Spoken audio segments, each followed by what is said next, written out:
Bernard from Wellington, Florida, he said, with Miami making it to the title game and Florida State and Florida treading water, is the stage set for Miami to lock up the Sunshine State for the next decade? I just don't know how to see through the haze on that one, Bernard. Haze meaning college football is so unpredictable right now, and the landscape changes every 5 minutes. I don't know what the next decade looks like. I really don't know what the next 10 months look like, although I think we have kind of a decent grasp on it. Like, I don't really expect much from Florida State this upcoming year. So at least for the next year, I got Florida with a brand new coach. For the next year, yeah, I would safely lean the old Sunshine State scorecard in favor of Miami. But it's like aiming a gun through the fog right now. I have no idea. And that's even if you were to grant me guarantees like Mario's going to be there for another decade, and they're not going to fall off, and they're going to be all in. I still don't know. I don't know, because there are a lot of external factors Miami doesn't have a ton of control over that have to be baked in here. Here's what I do know. As long as that guy's at Miami, Miami's going to be all in. I mean, as long as the current administrative structure exists at Miami, the current attitude will exist at Miami. And as long as that attitude exists, they'll be all in and they'll be a force to be reckoned with. The question from the state of Florida's perspective is, does Florida State rise to the equation and rise to meet that level? And does Florida do the same? Now, currently, one of them is in Miami's conference and the other is not. I have no idea, and this is one of those external factors, I have no idea, Bernard, if that'll always be the case. How do we not know Miami isn't in the Big Ten 5 years from now? How do we not know Florida State hasn't moved conferences? Like, we don't know any of that. So I do know Miami's going to be all in. And I do think it just bears repeating that when we go back a few years ago when Mario first got there, he didn't come there from being an assistant somewhere. He had Oregon humming and could have stayed there indefinitely, and I got no doubt their results would have looked just like Dan Lanning's accomplishing right now. Who knows, maybe better. At least they were going to be a powerhouse there. And he came back home to Miami, and it did not click immediately on the field. They lost to Middle Tennessee State year one. They lost to Duke. But they have improved every year. It went from, Jesse, check me on this, 5 wins to 7 wins to 10 wins to then 10 wins again, but now they went all the way to the national championship game. So I'm just giving you regular season win totals there. That won't stop. Like, it may not be a linear progression every single year. I mean, eventually you can only win so many games.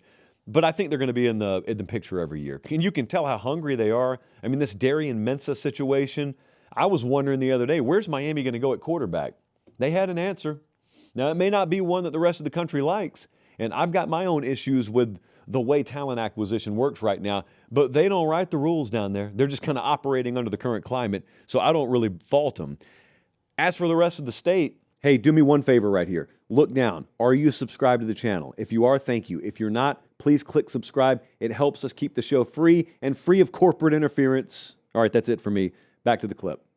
Yeah, I got questions about the future of Florida State. I've got questions about the long-term viability, and I think that's probably reflected in the fan base down there. Like, I like Mike Norvell, so like I hope a bunch of people, including me, are wrong about this, but it just feels for all the world like the only reason they maintained status quo down there was because they couldn't afford not to.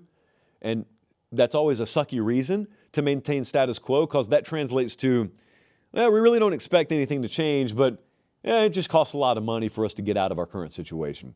That's kind of 2026 for Florida State. At least that's what's expected by people close to the program. Who knows? Miracles happen in this sport. Case in point last night. Miracles happen in this sport. Maybe FSU's next. Florida, tons of variables there.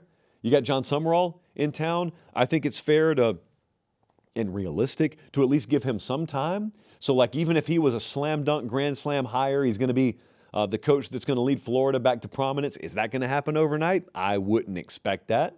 Is that going to happen in 2 years? I don't know.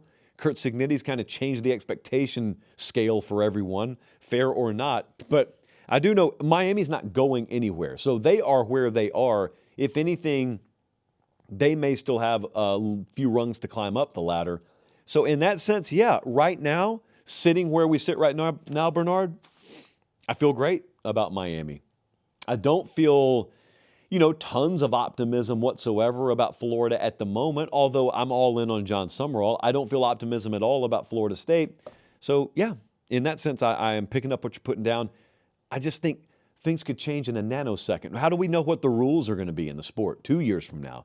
How do we know what the structure of the sport is going to be 2 years from now? There are fundamental changes. They could come from the NCAA. They could come from the conference level. They could come from the playoff. They could come from courts that would totally change the lens through which we view college football. So, all that to say, to be continued.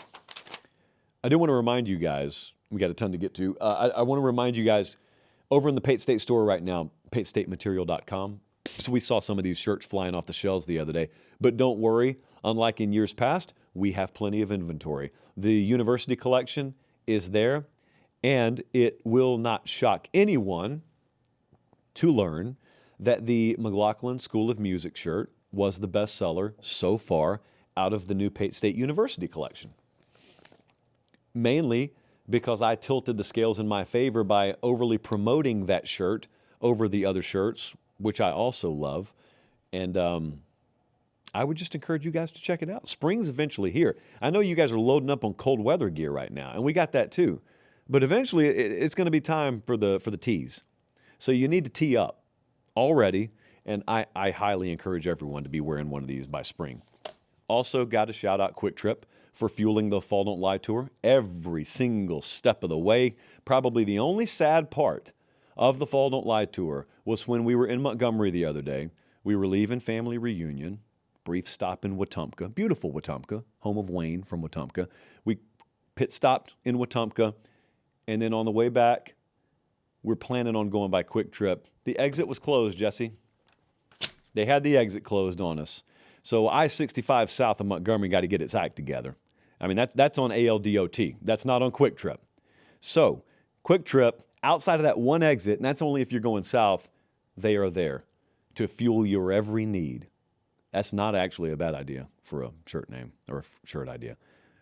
We'll table that. But QuikTrip has fueled us all year. They were on board. I mean, the moment we float concepts, they're just, yes. And then they give away a bunch of free gas to our listeners and viewers all year. And cold brew on tap. Some people, for some reason, thought I was making up. And then more so by the day, you guys are pumping your gas and then going into QuikTrip, and you realize it's not a euphemism. There are quite literally taps that you pull, and cold brew of all different flavors and varieties comes out of it.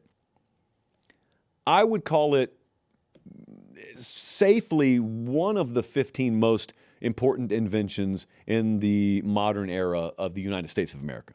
That's what I would call it. So I appreciate QuikTrip. We appreciate QuikTrip. Been a fun year. Here's to many more fun years ahead.